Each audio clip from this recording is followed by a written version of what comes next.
The coffee mug warmed my palms as I stood on the front porch, watching fat snowflakes drift down through the bare branches of the oak trees. Barnaby slept at my feet, his graying muzzle twitching with dreams, one ear pressed against the weathered boards. It was 9 inches the morning, and the silence of Oak Haven in winter was absolute, the kind of quiet that made you believe you could finally breathe. Then the engines shattered everything. 2 black SUVs and a massive U-Haul truck rode up the narrow lane, their tires spitting slush and gravel. They stopped hard at my wrought iron gate, engine still running, exhaust clouding the frozen air. My heart lurched into I was already running before the first door opened. Dad Declan stepped out of the lead SUV, adjusting his wool coat like he was arriving at a country club. That conqueror's smile. That same expression he'd worn when he convinced me to go sign his business loan 6 years ago, the one I was still paying off. He didn't seem fazed by the frigid cold, his hands in his pockets, his eyes scanning the front yard like it was his. Then Felix jumped down from the truck's cab, already barking orders at 3 men in the back. Careful with those server racks, don't scratch the casings. He didn't even look at me. Didn't acknowledge my existence as he directed them to start loading equipment right there on the curb, blocking the entire street. "What are you doing here?" My voice came out smaller than I intended, the words barely making it past the lump in my throat. Barnaby had woken, pressing against my legs, a low whine building in his chest. Declan's smile widened. "Harper, sweetheart, we're home." The word hit me like a fist. 2 years. 2 years of 80-hour weeks at the architectural conveyor firm, nosebleeds from exhaustion, living on ramen and black coffee. 2 years of saving every cent of that $300 in bonus so I could buy this place, Blackwood Manor, and register it under the Oak Haven Heritage Trust to keep it anonymous, to keep them from finding me. I'd been so careful. I changed my phone number, kept my address off every database, even used a PO box 4 towns over for my mail. But I'd made one mistake. One stupid, arrogant mistake. 3 months ago I'd posted up photo of the Manor's rare rose window on an anonymous architecture forum. Just the window, no location tags, no identifying information. But the Oak Haven Historical Society had seen it, recognized it, and reshared it publicly on Facebook with the full address, gushing about the restoration of this local treasure.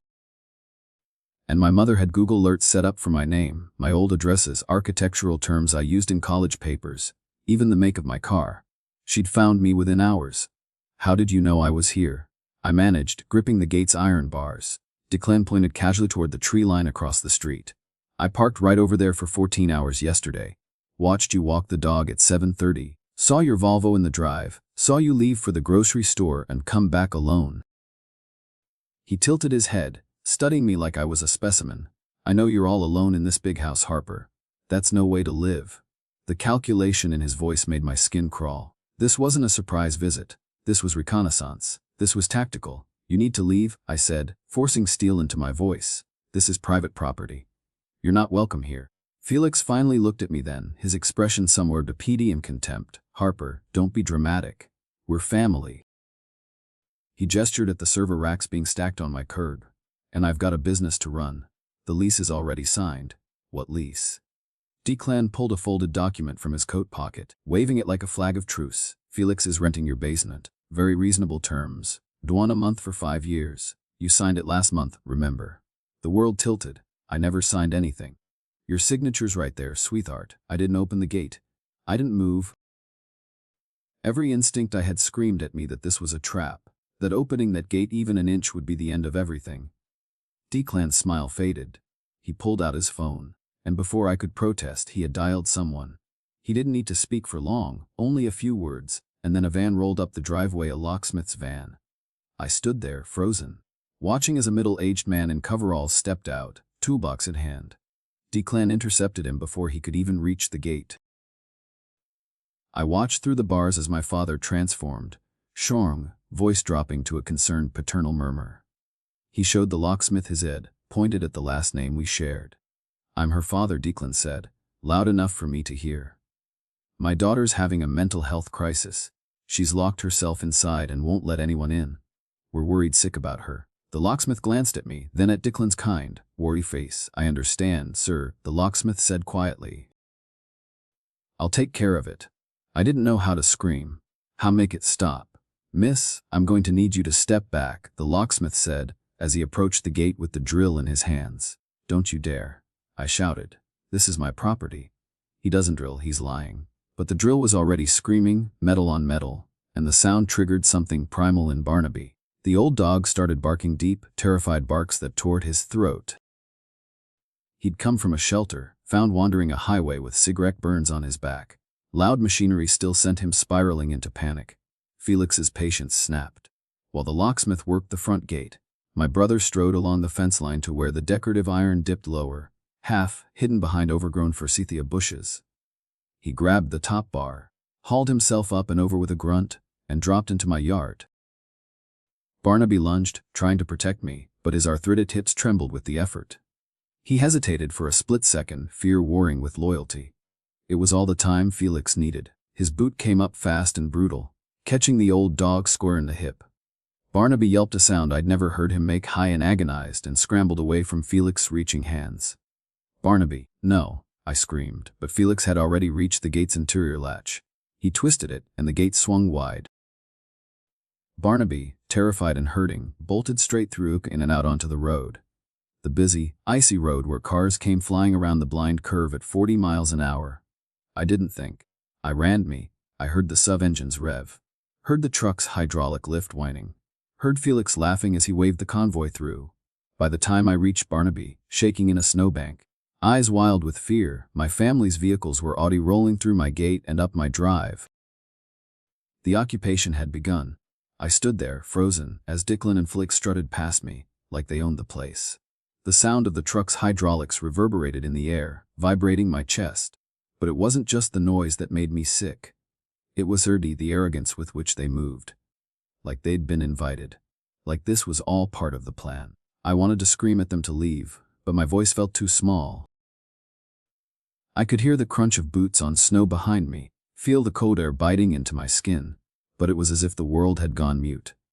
They were already inside, already making themselves at home, and there was nothing I could do to stop them. Felix was barking orders now, his voice cutting through the silence of the manor like a blade. "Put the equipment in the living room, along the wall. Don't scratch the floors." He didn't even glance at me as he walked past, as though it wasn't worth acknowledging.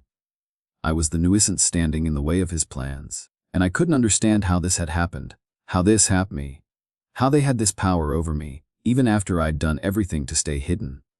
My gaze moved to the U-Haul, parked now in front of the manor. A few men were unloading heavy server racks, and Felix was directing them with his usual, gruff efficiency. It was surreal, watching them turn my home into some kind of operation. My home, that I'd worked so hard to protect, was now a backdrop to their schemes. The coldness of the morning seeped through my clothes, but it wasn't the chill that made my hands shake. It was the realization that this wasn't just some strange coincidence. They weren't here to visit. They weren't here because they'd missed me. They were here because they wanted to take what was mine. "Harper, sweetheart, we're home." Declan's voice sent a chill through me, colder than the winter air, colder than the snow falling silently around us. His smile, that same damn smile, it never wavered. It was always the same, a mixture of entitlement and smutness, like he was the one who'd won, even when he had nothing. It made my blood run cold.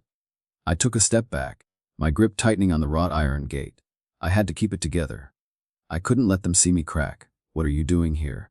I managed, forcing the words out. I knew they weren't here to check on me. I knew they weren't here to make amends. But the words felt so small, so useless. What was the point of asking?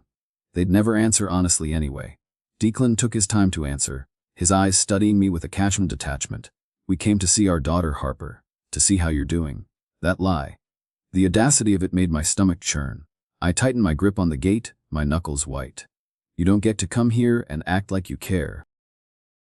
Not after everything you've done." Felix's laugh interrupted a moment, sharp and mocking. "Oh, come on, Harper. Don't be dramatic, we're family. This is our home now, too."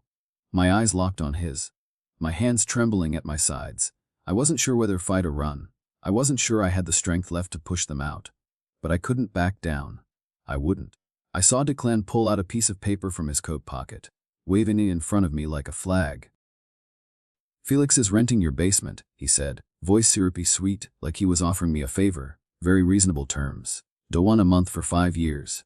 You signed it last month, remember?" I felt the world tilt, the ground beneath me shaking. My pulse hammered in my ears, the blood rushing so loud I thought I might pass out. I didn't sign anything, I whispered, my throat tight, but my voice firm. Declan smiled at me, that awful male. He didn't need to explain further. The document was all he needed.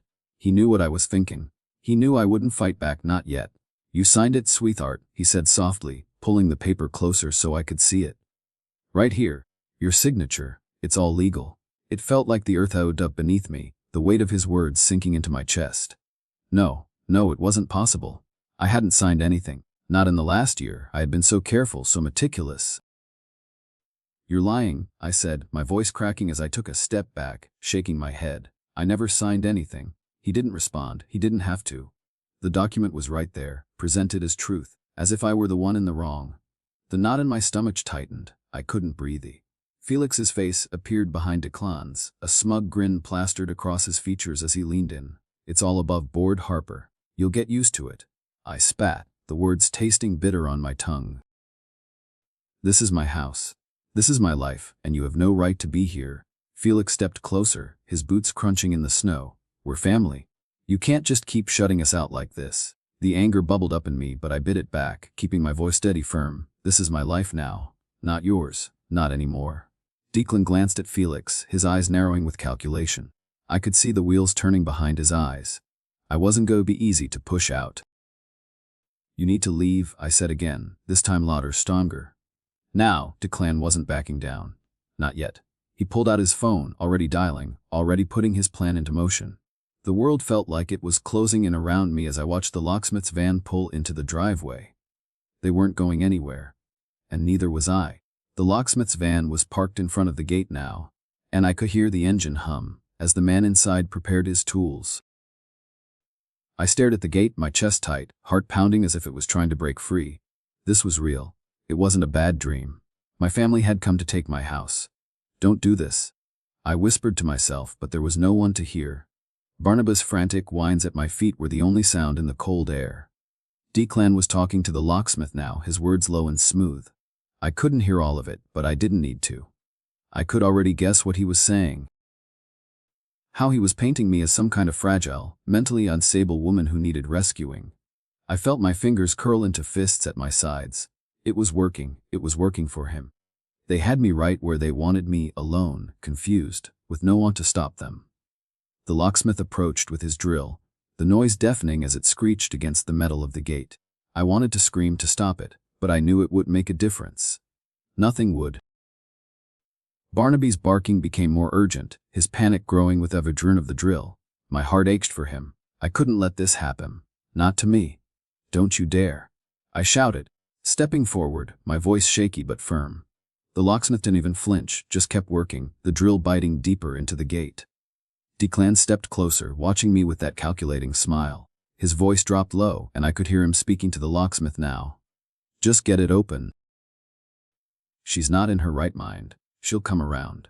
I gritted my teeth, refusing to give in. This wasn't my fault. This wasn't my fight alone. Stop, I demanded, my voice stronger this time. But it felt like the words were just bouncing off of them. Felix walked up behind me, his hand resting casually on the gate as if he owned the place. Harper, don't be dramatic, he said, his voice dripping with contempt. You're only making it harder for yourself. Just let us in. It's your house, remember? That's when it hit me. He was gaslighting me again. All the years of being told I wasn't enough, that I was too sensitive, too dramatic. No, I whispered, but the word felt like a final decision, a line in the sand. I'm not doing this anymore. But Felix just smirked, stepping around me like I was nothing. His fingers brushed the gate's latch, his eyes never leaving mine. You know, I don't know why you're making such a fuss. This is what you wanted, right? You wanted a quiet little life. You got your house. You wanted to be left alone. But family isn't about being left alone, Harper. His words twisted in my gut, and I felt the weight of them hit harder than the freezing wind. The truth was I had wanted peace. I had wanted to escape them, to finally be free of their control. But not like this. Get off my property, I said, my voice trembling with fury. This is my life, my house, and you don't get to take it. Felix didn't even blink, his face unreadable. But the laughter was there, just below the surface, like he knew something I didn't. I stood there, fighting to keep my ground, as the locksmith drilled through the final bolts. The sound of the metal tearing open echoed through the yard, louder than the thundering in my chest. Barnaby let out a sharp, distressed bark, and before I could stop him, he bolted.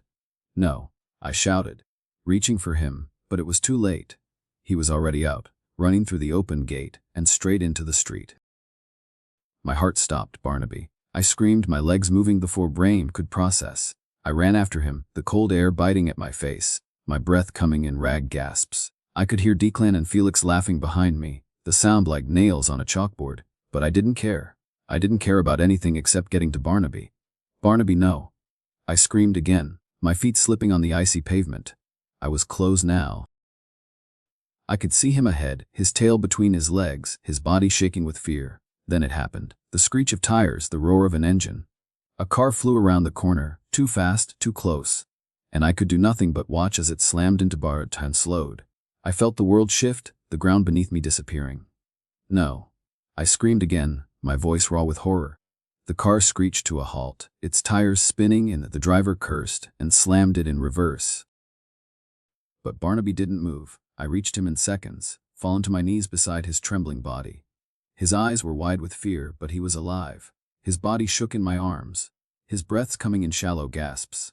"Come on, boy," I whispered, my hands shaking as I tried to comfort him. I could feel the warmth of his body beneath me, but it wasn't enough. The panic was crawling up my spine, squeezing my chest so I could barely breathe. "Please, Barnaby," I begged, my voice breaking. "Please be okay." But he wasn't moving. He wasn't responding, and I felt the panic rise in my throat. Then I heard it. The sound of engines revving, the truck's hydraulic lift whining as Felix waved the convoy through. They were already inside. The occupation had begun. I stumbled back through the gate. Barnaby's fragile body pressed to my chest. His warmth the only thing that kept me grounded, but it wasn't enough to stop the dread that was clawing at my insides. My legs ached, my arms burned from carrying him, but I couldn't stop. I couldn't put him down.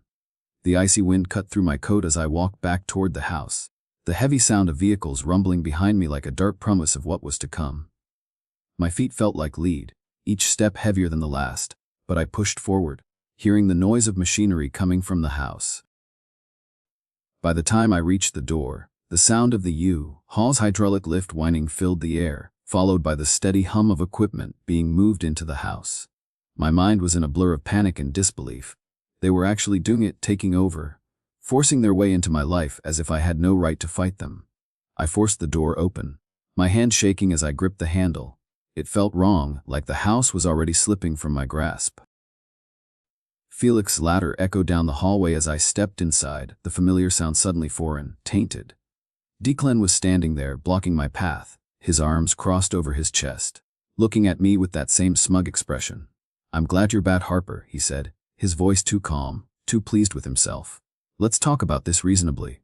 I wanted to scream, to throw myself at him and demand that he leave. But instead, I stood there, shaking with the weight of it all, barely holding it together. Barnaby whimpered in my arms, his head nestled against my chest. "Get out," I said, the words barely leaving my lips. I could feel the tremor in my voice, but I couldn't hide it. I couldn't be strong enough to keep the fear out. "All of you. Get out of my house." Declan's eyes narrowed slightly, but he didn't move. His gaze flicked behind me, where I could hear the sounds of more machinery scraping across the floors. I knew what he was doing. He was setting up his operation in the basement, turning my home into his business headquarters. He was making it look like I had no say in the matter, like I had no choice but to accept this intrusion. Felix appeared in the doorway, wiping his hands on his jeans. His face twisted with disdain as he saw me standing there, clutching Barnaby to my chest like he was the only thing keeping me grounded. "Come on, Harper," Felix said, rolling his eyes. "This is just how things are now. We're family, you keep fanning it." I didn't have the strength to argue. Every part of me wanted to scream, to lash out. But the sight of Felix, smug and self-assured, made me feel smaller, weaker, like nothing I did would ever matter. Declan took a step forward, pulling out the folded lease document again, the same damn paper that had been shoved in my face earlier. He unfolded it, holding it out for me to see. "This is a legal agreement, Harper," he said, his voice cold and condescending. "Felix is renting the basement for 1 a month, 5 years. You signed it, remember?" I stared at the paper. feeling the weight of the lie in my chest. It was signed in my name, but the signature wasn't mine. It couldn't be. I had never agreed to this. I had never signed any agreement. Not this one, not any of them. No, I whispered, the words thick in my throat. I didn't sign that, it's fake. You forged it.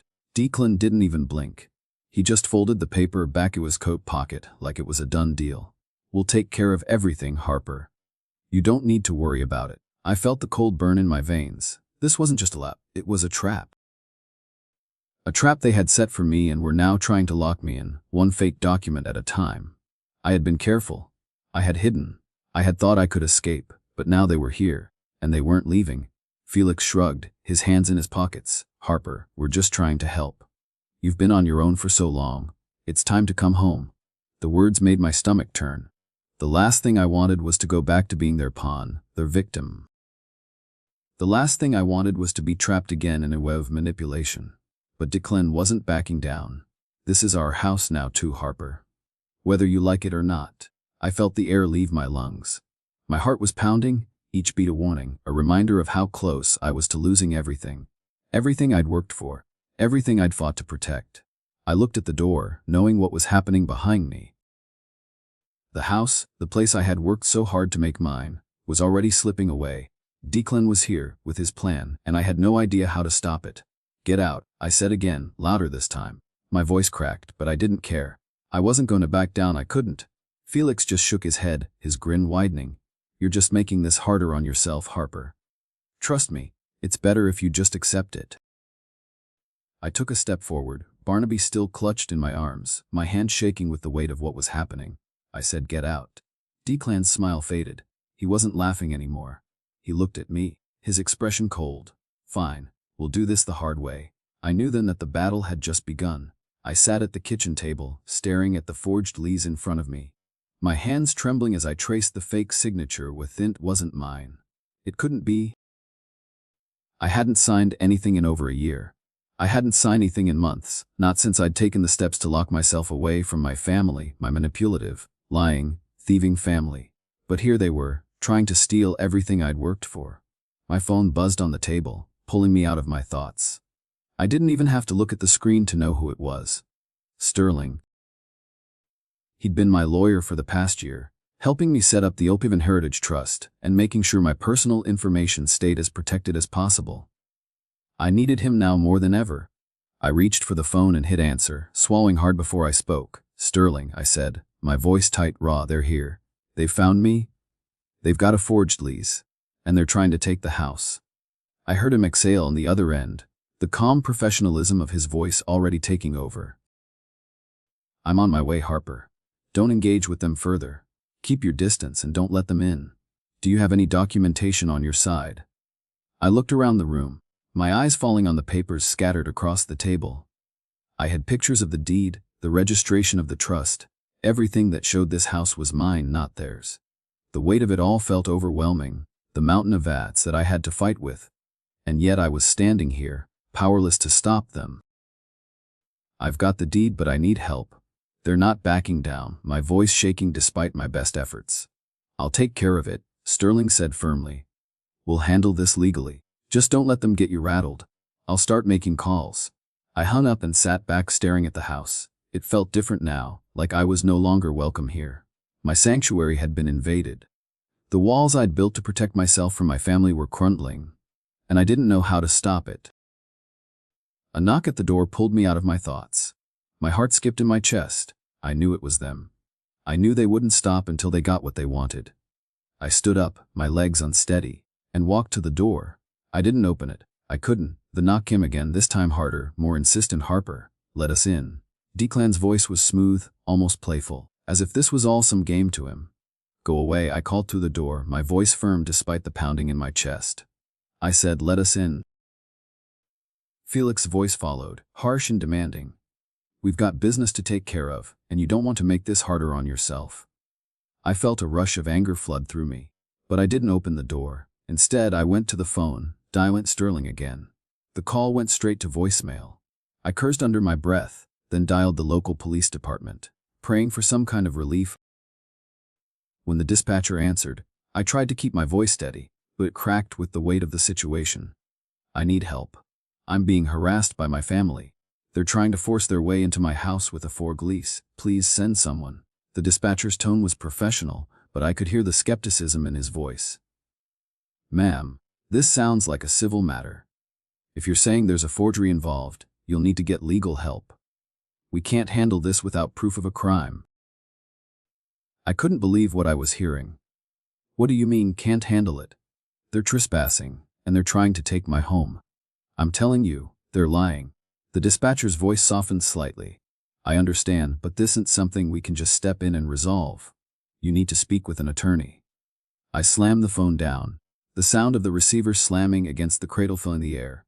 I felt the room closing in around me, the walls pressing down. This wasn't real. It couldn't be. I was alone, with my family tearing my life apart. Then I heard it, a soft, deliberate knock, too quiet to be Declan or Felix. I froze, listening. It wasn't coming from the front door. It was coming from the back, the side entrance leading into the kitchen. I had no time to think.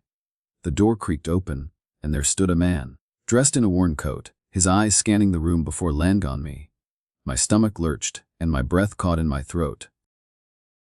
It wasn't one of my family members. This man wasn't familiar at all. "Are you Harper Lawson?" he asked, his voice low and steady, a slight southern drawl threading through his words. "Yes," I answered, trying to mask my suspicion, but I couldn't help the wariness that colored my tone. "Who are you?" He glanced behind him before stepping inside. "I'm Sheriff Brody. I'm here to make sure everything is okay." I frowned. "What do you mean?" "Everything is fine." "I just miss Lawson," he interrupted, his eyes scanning the room with an unreadable expression. "I've been asked to come by and ensure there's no trouble. I heard some reports about a disturbance here. I hadn't called the police. I hadn't expected anyone else to come, especially not the sheriff. I wasn't sure if I was relieved or terrified." "I'm dealing with a family issue," I said, keeping my voice low, careful not to make it sound worse than it was. "They're trying to force their way in. I've already called legal help." Sheriff Brody nodded, his demeanor calm, but there was something about him that unsettled me. He wasn't here just to check on me. He was here to watch, to make sure everything went according to plan. "Is everything under control here?" he asked, still studying me carefully. "Yes," I said quickly, not wanting to admit the chaos that was about to unfold. "I'm handling it." He gave a small nod, but something in his eyes told me he didn't quite believe me. He was about to say something else when I heard the unmistakable sound of a truck rumbling up the driveway. My heart skipped. It was them. Declan and Felix were here again. "Stay right here," Sheriff Brody said, stepping past me. "I'll handle this." I watched as he walked toward the door, my mind racing. My entire world was slipping away, and now I had no idea who was coming to help me, or who was just waiting to make sure I lost it all. It was 11:30 p.m. when I saw the headlights. I stood in the dark, watching from the window as two vehicles slowly rolled up the lane, their headlights switched off. I could hear them before I saw them, too loud, too deliberate. Declan and Felix were coming. I could feel it in my bones. My heart pounded as I pressed my forehead against the cold glass, trying to stay hidden in the shadows. The living room was still, eerily quiet. I had kept the curtains drawn tightly, legs low, making it look like the house was abandoned. No one would suspect a thing, not tonight. Except that I knew they'd come. They were desperate. They weren't done yet. I could see their figures now, stepping out of the vehicles. The dark shapes moving with purpose. Felix was at the frame cutting through the night. He looked like a man on a mission. His expression twisted with that same entitlement I'd always seen in him. Declan followed closely behind, his steps measured, deliberate, like the predator he was. "Harper," Felix's voice drifted through the cold night air that didn't open the door. "I know you're in there. You can't hide forever." My chest tightened at the sound of his voice. But I didn't move. I couldn't. The plan was in motion, the pieces were set. I'd prepared for this, but the reality of it still felt like a punch to the gut. I grabbed my phone, my fingers shaking as I dialed Sterling, my lawyer. He'd been expecting my call. I was ready to play my final card. The line clicked, and Sterling's voice was immediately on the end, calm and collected as always. "I'm here, Harper. What's going on?" "They're here," I whispered, my eyes glued to the figures outside. "Declan and Felix. They're trying to break in again. This time, they won't have an excuse. I've got witnesses." There was a beat of silence on the other end before Stearns spoke again. "Good. You're ready." I've already set things in motion on my end. They're not going to get away with this. I felt a surge of relief, but the fear still twisted in my stomach. I wasn't sure how far I could push this before everything fell apart. I need you to stay strong, Harper, he continued. They're going to try to make you back down, but you've got your hand now. We have the law and we have the proof. Do not let them in. I nodded even though he couldn't see me. My eyes never left the driveway. The sound of Felix's voice through my thoughts, sharper this time. I know you're in there. Open the damn door. I swallowed hard, taking a deep breath. The plan was set, but I couldn't afford to make a mistake now. Not when everything was hanging in the balance. I walked to the back door, taking care to make no noise, and looked out through the crack in the curtains. Felix was standing just a few feet from the porch, his face twisted with anger, his eyes darting between the windows, looking for any sign of movement. But I wasn't going to give him the satisfaction. Harper. Felix yelled again, his voice rising with frustration. Ridiculous. Just let us in. This is family business. I felt a wave of disgust wash over me, but I forced myself to stay calm. The more they tried to provoke me, the better. They wanted me to crumble, to let them back in. But I had made a choice 2 years ago, and there was no turning back now. I stood by the door, my hand steady on the handle, waiting. The seconds stretched in eternity, and I knew the moment was coming. They would break in, they would push, and they would try and make me crumble. Then I saw it. A flash of movement from behind them, more figures, creeping along the side of the house. They were trying to flank me. They weren't just here for the door. A surge of panic threatened to rise, but I swallowed it down. The plan was in motion. They wouldn't win this time. I reached into my pocket, pulling out the key fob for the security system. My thumb hovered over the button. I knew what I had to do. I pressed it. The sound of the security alarm blared to life, and deafening, echoing through the house. The lights outside flickered to life, casting long shadows over the driveway. For a moment, everything stopped. Felix froze, his head snapping in my direction as the alarm blared. Declan cursed under his breath, his face turning red with frustration. What the hell, Harper? Felix shouted, his hands clenched into fists. You think that's going to stop us? But the alarm wasn't the only thing I'd set in motion. I could hear the sound of tires crunching on gravel, Sheriff Brody's cruiser, just like we'd planned. The siren was distant, but I knew it was close. They wouldn't get away with this time. You're trespassing, I called out through the door, my voice cutting through the chaos outside. This is my home, and you have no right to be here. Felix looked at me, his eyes narrowing, but it was Declan who spoke next, his voice low and dangerous. You're making a mistake, Harper. This is family. We just want what's ours. No, I said firmly. This is my home, and you're not welcome here. The sound of a door slamming open made me jump. Sheriff Brody stepped onto the porch, his eyes scanning the area, his hand resting near his badge. He wasn't here to play games anymore. Mr. Lawson, the sheriff said, his voice calm but firm. I've been told you're causing a disturbance. Care to lines. Declan's smile faltered for just a second, his hand dropping from his coat pocket. He was calculating, but I could see the shift in him. He knew he was being watched. This is a family matter. Sheriff, Declan said, his voice cold. We just need to settle things with our daughter. Brody raised an eyebrow, not buying it. I've heard enough, Mr. Lawson. If you're not leaving, I'll be asking you to step aside. And if you continue with this, I'll be placing you under arrest for trespassing.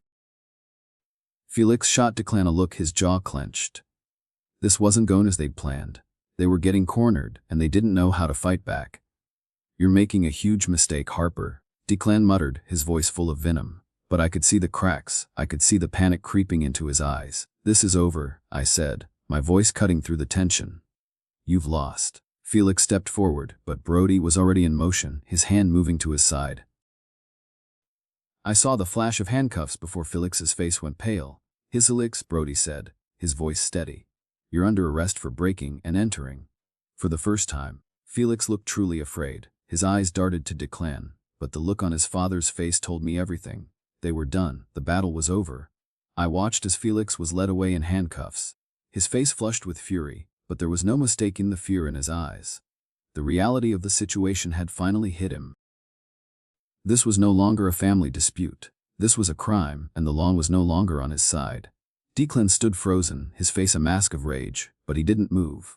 He didn't try to stop the sheriff. He was calculating, still trying to figure out how to turn this around. His eyes flicked to me, his lips curling into a tight, thin smile. "This isn't over, Harper." It was the same smile he'd worn the night he'd convinced me to sign his business loan.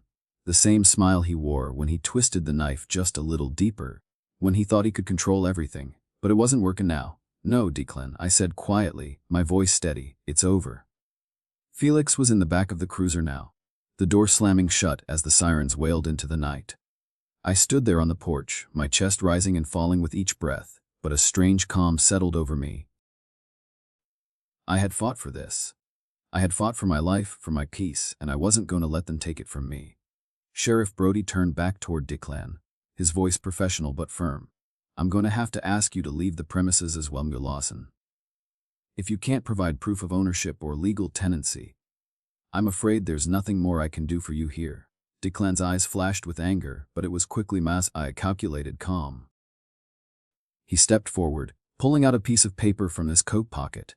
"I don't think you understand, Sheriff," he said, his voice colder now. "This is my daughter's house. I'm just here to help her." The sheriff didn't flinch. "You've been told to leave. Any further attempts to enter the property without permission will be considered trespassing, and I can arrest you for that." For a moment, Declan stood there, staring at the sheriff, his mind clearly racing. The muscles in his jaw tensed, but he didn't speak. "Fine," he said finally, his voice low, almost dangerously calm. "But mark my words, Harper, this isn't the end. I will fight you on this." The cold night air seemed to close in as he turned on his heel, walking back toward the sub with slow, deliberate steps. Felix wasn't the only one who could be dangerous when cornered. I knew this was just the beginning of their retaliation, but for now the fight had shifted. For now, I had the upper hand. I turned to Sheriff Brody, the weight of the moment finally sinking in. My body was still trembling from the adrenaline, but I felt lighter than I had in years. The man who had tried to ruin me, the family who had destroyed everything I built, were family doing their due. "Thank you," I said quietly, my voice thick with emotion. Brody gave me a nod, his expression unreadable, but his eyes were soft. "I'm just doing my job, missin', but you're right. It's over for them. They've crossed a line. Don't let them back in." "I won't," I promised, the finality in my voice surprising even me. As the sheriff got in his car and drove away, the noise of the sirens slowly faded, leaving me with the silence of the manor. It felt like the house had taken a deep breath, as if it, too, had been holding its breath. I looked out over the driveway, still strewn with the remnants of their invasion, and it hit me that this was my home. This was my victory. I walked back inside, the door shutting softly behind me. The house felt different now, not so much like a fortress as it had been before, but more like a sanctuary. It was mine, and it was safe. I dropped down onto the couch, Barnaby curling up at my feet, his body trembling but comforted by my presence. I ran my fingers through his fur, watching the soft rise and fall of his chest as he settled. I thought about how far I had come. The last few weeks had been a whirlwind of emotion, fear, legal wrangling, but this was the moment I had been waiting for. I had stood up to them. I had taken back my life. I closed my eyes, letting the peace settle over me. There would be more battles, no doubt. My family wasn't done yet, but they had lost the first round. And that meant everything. As I sat there, in the quiet of the manor, the weight of what happened settled into a deep, satisfied calm. I had won. And for the first time in years, I finally felt like I could breathe again. 5 months had passed since that night, and though the winter chill still lingered, the air had shifted. The manor felt like a different place now, warmer, not just in temperature but in spirit. The garden was alive with color, the tulips and daffodils pushing up through the thawed earth, the dogwoods bursting with white blossoms. I sat outside, the sun finally beginning to shine after weeks of cold, a warm cup of tea in my hands. Barnaby lay by my feet, his old body stretched out in a patch of sunlight. His limp had eased, though he still favored one leg on colder mornings. But the fear was gone. He slept peacefully now, not the anxious, frantic dog I had first brought home, but the loyal companion who had seen me through the hardest days. I looked at the manor, the house that had once been, and now it was home. There was still work to be done, repairs, restoration, more projects that would keep me busy, but it didn't feel like survival anymore. It wasn't about staying one step ahead of my family's schemes. It was about choice. I was rebuilding something because I wanted to, not to. I let out a breath, taking in the view of the garden, the quiet of the town beyond. For the first time in years, the weight in my chest had lifted. I wasn't hiding anymore. I wasn't running. Looks like Wedgwood, I heard a voice say from beside me, pulling me out of my thoughts. I turned to see Chase, crouched by the garden wall, holding up a piece of pottery he'd uncovered. His fingers brushed the dirt off it carefully, examining the patterns. Probably from the Victorian era, he added, a small smile too at the corner of his mouth. Your Victorian-era residents had good taste. I smiled, leaning back in the chair. They also buried their trash in the flower beds, I said, watching him laugh. The light in his eyes made something warm stir in me, something that hadn't been there before. He grinned. Archaeologists call that enriching the historical record. I chuckled, my gaze drifting to the manor again. It had been a long, hard road to get here, but it was worth it. Every inch of the house, every piece of the garden, every ply I'd put into motion, it was mine. The trust was in place. My family's hold on me was finally gone. A year ago. I never would have believed it. I would have been too afraid, too hesitant. But now, I felt something that had been missing for a long time: peace. Chase stood up and dusted off his hands. Then walked over to the table where I was sitting. You okay? Asked, his voice soft, as though he already knew the answer. I looked up at him, the question catching me off guard. Yeah, I'm good, I said, a slow smile spreading across my face. I didn't know when it had happened, but somewhere along the way, he had become more than just someone helping me restore the matter. He'd become someone who made me feel like I wasn't alone. Good different? He asked, his eyes searching mine. I nodded, my heart light. Very good different. He sat down beside me, his warmth a steady comfort as we watched the sun sink lower, casting long shadows across the garden. For the first time in years, I didn't feel the need to look over my shoulder. The house, the manor, it was no longer a place to hide. It wasn't a fortress built out of fear. It was a home, a sanctuary that I had earned, brick by brick. We've got a long way to go with the restoration, Chase said after a moment, his voice casual but with that undertone of something deeper, something more. Yeah, I agreed, my voice quieter now. But we'll get there. And I knew we would. Not just because of the work left to do, but because I had the power to shape it. The life I wanted. The peace I craved. Chase leaned back in his chair, his eyes twinkling with something unspoken. I'm glad you decided to stay. I smiled, my heart warm as I turned to look at him.